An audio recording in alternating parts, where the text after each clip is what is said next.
Hey guys, just wanted to do a quick little video here of the IRP quick fill fuel system. Wanted to show off the simplicity and the versatility of the system. We'll start with the raw components of the system. You've got what I call the receiver. It's a nice little billet piece that I machined. As you can see, there's quite a bit of work involved in that. This one was cut for 1/2 inch, which will go over any of the quick release roll cage tubes. You have that piece there. You've got the little half moon deal that bolts to that with 2 pieces. The kit will come with a little cut grommet if you want to reduce the size down to 3/8 for your roll cage or any other applications I'll get to in a minute. Up top is the receiver boot. It's a nice little rubber boot. It's got a, if you look down in there, you can see it's a self-sealing unit. You got a plunger I'll get to in a second that plunges down into that. And once the plunger is removed, then it self-seals itself right back up so you don't get any dirt or garbage in the system. Move over a little bit. Kit will come with 3 1/8 inch male barbed fittings with O-rings on it. Here you have the receiver plunger, another nice little billet piece that I machined and threaded on the bottom there.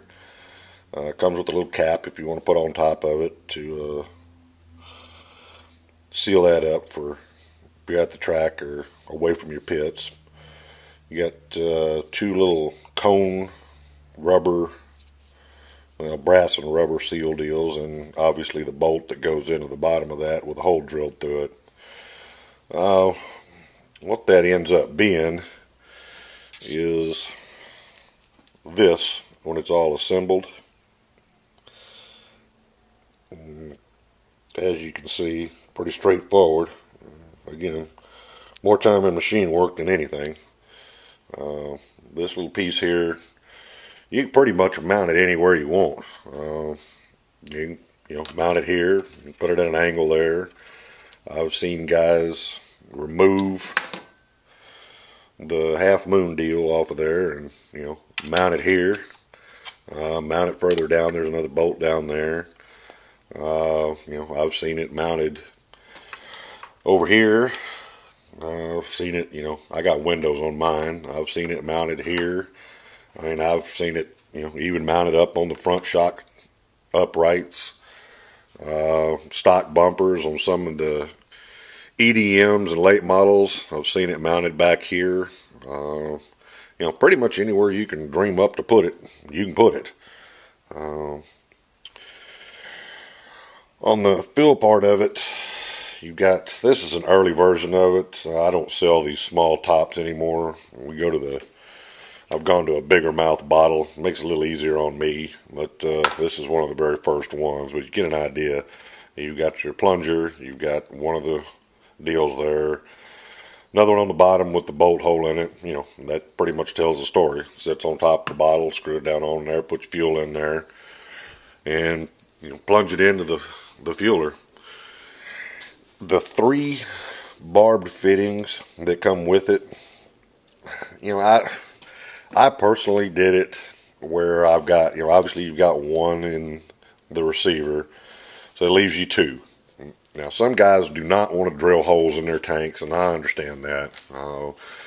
I've seen those, both of them in the fuel tank cap itself. I've seen 1 in there, and then guys running the snappy RC systems, you use the 3rd line as the vent line.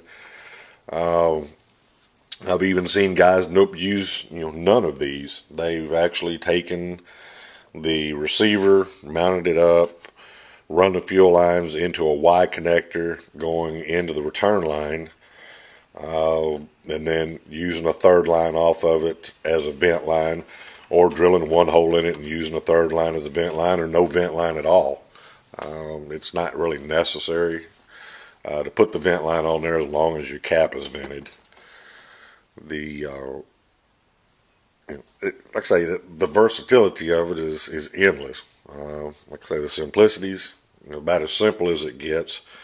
The You never have any issues with leakage or overflow. Well, I say overflows. You will have overflows if you fill this thing to the brim, and that's part of the reason that we run the overflows in the quarter scale world.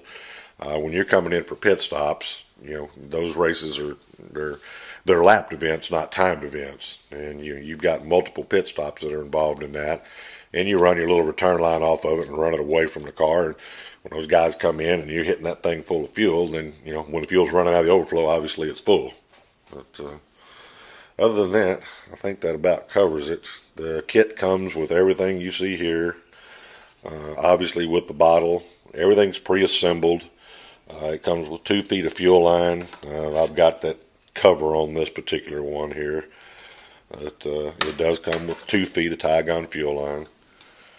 And I think that about does it. If y'all have any questions or issues or anything along that, give me a shout or drop me an email. Appreciate it. Y'all have a good one.